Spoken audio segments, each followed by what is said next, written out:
Hello friend, जय श्री कृष्णा, राधे राधे। आप सभी का स्वागत है मेरी इस छोटी सी वीडियो में। आज की वीडियो बेसिकली है कि मैंने अपनी करवा चौथ की पूजा किस प्रकार से की, तो उसी से रिलेटेड वीडियो है। मतलब सारी प्रिपरेशन पूजा मैंने किस प्रकार से की वो मैं आप सभी के साथ शेयर कर रही हूँ। वीडियो अच्छा लगे तो लाइक कमेंट शेयर करना बिल्कुल ना भूलिए। तो चलिए स्टार्ट करते हैं हम अपनी पूजा। रात के समय, मतलब दिन में तो नॉर्मली जैसे पूजा वगैरह होती है उस तरह से हमने किया। फिर शाम को हमने लगाई एक चौकी, उस पर बिछाया पीले रंग का जो है कपड़ा। और फिर सबसे पहले होती है गणपति जी की पूजा। तो नॉर्मली जो स्नान होता है, क्योंकि मेरे पीतल के जो है गणेश जी हैं, तो नॉर्मली सुबह स्नान हो जाता है, लेकिन शाम को फिर आचमन स्नान कराया, उन्हें चंदन अर्पित किया, अष्टगंध अर्पित किया, वस्त्र रूपी कलावा अर्पित किया, जनेऊ अर्पित किया और अक्षत अर्पित किए। इसके अलावा पुष्प वगैरह जो भी मतलब आपके पास पर्याप्त मात्रा में मिल जाए आप वो सारी चीज़ें अर्पित करें। और खूब अच्छे से तैयार होके मतलब प्रिपेयर्ड होके जो है पूजा अर्चना किया। फिर उसके बाद हमने की कलश की स्थापना। तो कलश की स्थापना के लिए सबसे पहले नीचे जो है अष्टदल कमल बना लिया छोटा सा। फिर उसके ऊपर एक कलश रखा, उसमें जल भर के मौली लपेट दिया। उसके अंदर लौंग, इलायची, कमलगट्टा और हल्दी और सुपारी डालकर और एक सिक्का डालकर उसके ऊपर आम की पल्लव लगाकर और एक चावल से भरी हुई कटोरी रखी। इस बात का ध्यान रखिए कि जिस जो है धातु का कलश है उसी धातु का पूर्ण पात्र होना चाहिए, ये जरूरी होता है। तो इस बात का विशेष ध्यान रखिए। उसके बाद दीपक रखा। आज के दिन बेसिकली घी के दीपक जलाए जाते हैं, यदि ना संभव हो तो आप तिल के तेल का भी जला सकते हैं। फिर उसके ऊपर एक अखंड ज्योत रखी और उसका भी पूजन अर्चन किया, उसे वस्त्र रूपी कलावा अर्पित किया, आचमन किया और खूब अच्छे से जो है रोली, अक्षत आदि सब जो है अर्पित किए। फिर बारी आई हमारे शिव परिवार की। जैसा कि आप सबको पता है कि मेरे पास एक बहुत ही प्यारी सी विग्रह है, मतलब बहुत अच्छा सा शिव परिवार का एक विग्रह है। तो नॉर्मली पंचामृत अभिषेक जो है मैं मॉर्निंग में करा दी थी। इस टाइम सिर्फ जो है आचमन स्नान हुआ और उन्हें अष्टगंध, चंदन, माता को सिंदूर, रोली इत्यादि सारी चीज़ें, मतलब जो भी आप पंच प्रकार की पूजा करते हैं वो सारी चीज़ें अच्छे से अर्पित करें। जितने अच्छे से भक्ति भाव से आप कर पाएँ वो करें। देखिए इसमें कोई जो है वो नहीं होता है कि ये कब चढ़ाना है, ये कब चढ़ाना है। जब जब जिस चीज़ की जो है नीड हो जाए आप उसे अर्पित कर सकते हैं। और पूरे भक्ति भाव से, भक्ति जो है मतलब पूजा सिर्फ भक्ति देखता है, मतलब आपका भाव देखा जाता है। लेकिन ये भी नहीं है कि भाव के चक्कर में आप कुछ करें ही ना, कि अरे मेरे तो भाव है मैं कुछ करूंगा ही नहीं, तो ऐसा नहीं है। जितना भाव हो उस हिसाब से आपको कुछ ना कुछ करना चाहिए। आप अपने हिसाब से, अपनी सामर्थ्य और अपनी कैपेसिटी के हिसाब से आप पूजा अर्चना कर सकते हैं।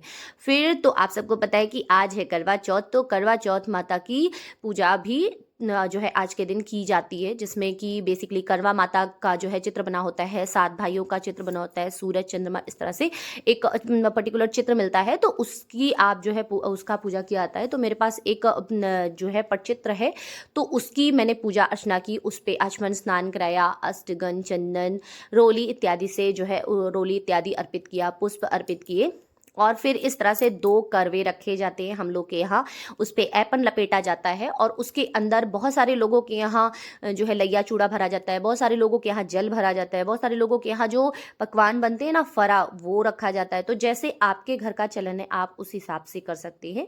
फिर इस तरह से हम लोगों के यहाँ ये चलन है कि सूरज और चंद्रमा और फिर 4 इस तरह से टिक्की बनाई जाती हैं, उसका भी मैंने पूजन कर लिया, उस पर भी मैंने पुष्प इत्यादि अर्पित किए और कलश का भी पूजन हो गया। अब इसके बाद दीप प्रज्वलित कर देंगे जो कलश के ऊपर रखा गया है। बेसिकली इसी दीपक को लेकर अर्घ दिया जाता है, मतलब जो 4 बार राउंड राउंड घूमा जाता है वो अर्घ दिया जाता है। और उसके बाद मतलब इस तरह से कलश जो है स्थापित किया जाता है, ये अर्घ वाला।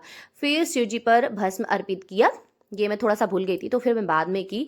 इसके अलावा यदि आपके पास जो है जो है बेल के पत्र, समी पत्र, ये सब इत्यादि मिल जाए तो आप अर्पित कर सकते हैं। ये सारी चीज़ें मैंने मॉर्निंग में ही अर्पित कर दी थी, तो फिर उसे मैं जब इस वक्त पूजा करने लगी तो उसे मैंने थोड़ा हटा दिया था, क्योंकि मॉर्निंग का चढ़ा हुआ तो बासी हो जाता है, तो वो मैंने हटा दिया था। फिर माता को सिंदूर अर्पित किया। इस दिन सिंघोरा जो शादी का सिंघोरा होता है बेसिकली उसी से किया जाता है। जो शादी में सिंघोरे मिलते हैं ना, वो 2 सिंघोरे होते हैं, एक सिंघोरा होता है और एक सिंघोरी होती है, मतलब एक लंबा सा होता है, एक छोटा सा होता है। तो एक सिंघोरा बेसिकली पूजा के लिए निकाला जाता है, जिससे कि हम पूजा के समय जो है उससे पूजा इत्यादि करेंगे, और एक स्वयं के लिए रखा जाता है कि जिससे हम अपनी मांग, मतलब पर डे आपको भरनी है तो पर डे करिए आप, मतलब आप अपने जो है अपने चलन और अपने हिसाब से आप कर सकते हैं।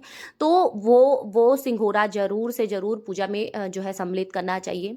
कहते हैं पूजा इस करवा चौथ हो गया, तीज की पूजा हो गई, मतलब जो सुहाग से रिलेटेड पूजा होती है उसमें आपको बेसिकली जो आपकी शादी से रिलेटेड जो है सामान है, जैसे शादी के जोड़े हो गए, शादी की चुन्नी हो गई, या जो है जो पटका हो गया, मतलब जो आपस में गठबंधन किया जाता है वो वाला कपड़ा हो गया, या फिर जो है सिंघोरा हो गया, मतलब जो भी शादी से रिलेटेड सामान है उन सारी चीज़ों को आपको पूजा में ज़रूर सम्मिलित करना चाहिए। इसके बाद जो भोग प्रसाद थे वो मैंने अर्पित किए, तो श्रृंगार की सामग्री कुछ थोड़ी सी मैं ले आई थी, वो अर्पित की, फल अर्पित किया। और देखिए चढ़ाने को तो आप कुछ भी चढ़ाइए, आप अपने घर के चलन के हिसाब से भी चढ़ा सकते हैं, अदरवाइज आपको जो समझ में आए आप वो चढ़ा सकते हैं। पूड़ी पकवान जितने भी तरह के आप आइटम बनाना चाहें वो सारी चीज़ें चढ़ा सकते हैं। और ये लैया वगैरह ना हम लोग के यहाँ चढ़ाया नहीं जाता है, बट मैं चढ़ा देती हूँ, क्योंकि जो मेरे साथ के लोग हैं सारे लोग लेते हैं, तो फिर मैं भी चढ़ा देती हूँ, क्योंकि चढ़ाने में ऐसा कोई मनाही नहीं है कि आप ये चीज़ भगवान जी को अर्पित नहीं कर सकते हैं, सिर्फ वो तामसिक ना हो बस। तो भगवान भगवान जी को अर्पित करने के लिए आप कुछ भी अर्पित कर सकते हैं। तो इस तरह से हम सारी चीज़ें अर्पित किए, और इसके बाद फिर कथा वगैरह हुई, मतलब काफ़ी लंबी पूजा हो जाती है, बहुत देर तक चलती है। तो वो सारी चीज़ें मैंने प्रिपरेशन की, और ये देखिए सारी प्रिपरेशन, मतलब ये सारी प्रिपरेशन भी मैंने कर कर रख ली थी कि अब मैं पूजा जो है मतलब सॉरी पाठ करूँगी, जो उसकी कहानियाँ होती हैं वो मैं सारी चीज़ें करूँगी, तो ये सारी चीज़ें मैं पहले से प्रिपेयर्ड करके रख लूँ कि आरती करनी है, फिर उसके बाद अर्घ देने जाना है चंद्रमा को, और सारी चीज़ें और सारी प्रिपरेशन, तो ये कि मतलब जो पानी पीना है वो सारी चीज़ें XYZ मैंने सब कुछ वहाँ पर करके रख लिया था, तो कुछ भी ढूंढना नहीं था। तो फिर कहानियाँ बेसिकली 4 कहानियाँ होती हैं जो हर करवा चौथ व्रत कथा के नाम से बुक आती है, उसमें बेसिकली 4 कहानियाँ होती हैं। वो चारों कहानियाँ और उसकी आरती, और फिर उसके बाद मतलब सबसे पहले गणपति जी की आरती, फिर शिव जी की आरती, फिर एक करवा माता की आरती पीछे दी गई रहती है उसमें वो। तो ये सारी आरती मैंने की खूब अच्छे से। फिर उसके बाद हम लोगों ने दी अर्घ, मतलब जो नहीं पहले अर्घ दिया था उसके बाद आरती की थी, सॉरी मैंने गलती से बोल दिया। ये अर्घ दिया जाता है, इसमें जो है दीपक और जो गोल गोल टिक्की बनी रहती है वो टिक्की, सिंघोरा और सीका, 2 करवे रहते हैं, तो एक एक सीक दोनों करवे से निकालकर 4 चीज़ें हाथ में लेकर राउंड राउंड घूमा जाता है। और फिर उसके बाद हस्बैंड जो है उस पे अक्षत और चावल और जल डाल के अर्घ दिलाते हैं। अर्घ देने के बाद बारी आई करवे फेरने की, तो इस तरह से मतलब राउंड राउंड शेप में 4 बार करवे को फेरा जाता है। कहते हैं मतलब करवा फेरना अति आवश्यक होता है, मतलब फेरा जाता है, आई डोंट नो क्यों, बट हाँ फेरा जाता है। फिर उसके बाद हम सब ने की आरती, हम सब का मतलब मैं और मेरे बच्चे, और इस पूजा में तो पति देव भी थे, तो हम सब ने मिलकर की आरती खूब अच्छे से।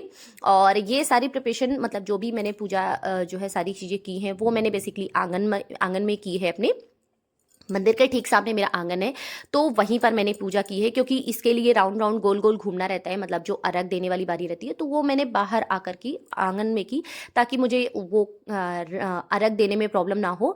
और इसके अलावा आप छत पे या खुले आसमान में भी कर सकते हैं, बहुत अच्छी बात होती है, बट ये सारा सामान मुझे छत पर ले जाना और ले आना थोड़ा सा जो है कंफर्टेबल नहीं लग रहा था। और फिर उसके बाद जो है वहाँ पे डर भी रहता है कि आप बहुत देर तक उसे छोड़ नहीं सकते हैं, फिर बहुत मतलब उस पर ध्यान देना पड़ता है। और यहाँ पर मुझे एक चीज़ और ठीक रहती है कि मेरा छत जो है वो खुला हुआ है, मतलब ऊपर जाल लगा हुआ है, तो ऊपर से जो है पूरी रोशनी वगैरह आती है जो चंद्रदेव की रहती है। थोड़ा सा टाइम अगर बीत जाए ना 10-11 बजे के बाद, तो पूरा चंद्रमा भी वहाँ बैठे बैठे हमको दिखता है। आप शरद पूर्णिमा की वीडियो में देखे होंगे, मेरे आंगन से पूरा चंद्रमा दिखता है, मतलब उस दिन तो जान लीजिए बहुत जल्दी दिखा था, मुझे 7 बजे ही दिख गया था। और आज तो थोड़ा सा लेट, क्योंकि आज लेट निकलते भी हैं चंद्रदेव, और उसके बाद फिर दिखते भी चंद्रदेव देर में है। फिर हम लोगों ने की आरती खूब अच्छे से, सारी आरती, क्योंकि आरती थोड़ी लंबी चली कि जैसे सबसे पहले गणपति जी की आरती, शिव परिवार की आरती, फिर माता करवा की आरती, तो थोड़ी लंबी चली आरती, बट हो गई, बहुत ही अच्छा लगा, और सब खूब अच्छे से गा बजा के आरती हम लोगों ने गाई। और फिर बारी आई लड्डू गोपाल जी की, तो उनको भी मैंने भोग लगाया। जो भी चीज़ें आज पूरी पकवान बने थे वो सारी चीज़ें मैंने भगवान जी को भोग लगाई। और जैसा कि आप सबको पता है कि इस समय हमारे घर आए हैं नए मेहमान, तो उनको भी मैंने सेम भोग लगाया उनकी थाली में। फिर हम लोग छत पर चले गए चंद्रदेव का दर्शन करने के लिए। तो चंद्रदेव को मैं जो अर्घ देती हूँ या जल देती हूँ, मैं इस प्रकार से देती हूँ। सबसे पहले एक जो है वाइट थाली में मैं पानी और पुष्प आदि डालकर रख लेती हूँ, फिर ऊपर से उसी में जल जो है अर्पित करती हूँ, ताकि वो पानी ना किसी पैर वैर के नीचे या इधर उधर ना जाए। बाद में उसे मैं प्लांट में डाल देती हूँ। तो इस तरह से हम लोगों ने दिया अर्घ, मैं और मेरे हस्बैंड ने। फिर चंद्रदेव की उतारी आरती, उन्हें अष्टगन चंदन इत्यादि अर्पित किया। तो जो थाल रखी थी ना, उसी में अष्टगन चंदन इत्यादि हल्दी लगा दिया और ये थोड़ा सा फिल्मी हो जाता है। मतलब पहले मम्मियाँ नहीं करती थी, बट अब ये चलन में है तो अब लोग करने लगे हैं। फिर उसके बाद पाँव छुए, क्योंकि आज के दिन तो वो पति परमेश्वर है, तो थोड़ा सा भक्ति भाव आशीर्वाद दे वाली दो, भावना आ आशीर्वाद। गई। बल्कि सब लोग मजाक भी उड़ा रहे थे, सब लोग मतलब मैं, मेरे बच्चे और हस्बैंड की आशीर्वाद। आज तो मम्मा नए ही रूप में है। बट अच्छा लग रहा था। ये सारी चीज़ें भी ज़रूरी होती हैं, थोड़ा नियम से और थोड़ा सा संस्कार से चलना चाहिए। हस्बैंड भी थोड़े से भावुक हो गए, बोले कि हाँ बहुत अच्छा लग रहा है, पूरे दिन तुम व्रत थी तो इसलिए थोड़ा सा वो भी उन्हें भी मतलब वो भूख नहीं बिल्कुल भी बर्दाश्त नहीं होती है, तो इसलिए मेरी थोड़ी सी तारीफ भी कर रहे थे कि हाँ तुम बहुत अच्छे से सारी व्रत मतलब पूरा व्रत पूरा दिन रही हो। फिलहाल मेरी करवा चौथ की पूजा हो गई कंप्लीट। आप लोगों को वीडियो कैसा लगा कमेंट करके ज़रूर बताइएगा, और अगर वीडियो यूज़फुल लगा हो, थोड़ा भी अच्छा लगा हो, तो प्लीज़ लाइक कमेंट शेयर करना बिल्कुल ना भूलिएगा। इसके अलावा अगर आप हमारे चैनल पर नए हैं और चैनल को अभी तक सब्सक्राइब नहीं किया है तो प्लीज़ सब्सक्राइब कर लीजिए, बेल आइकन भी दबा दीजिए ताकि वीडियोज़ की नोटिफिकेशन आप सभी को मिलती रहे। जय श्री कृष्णा, राधे राधे।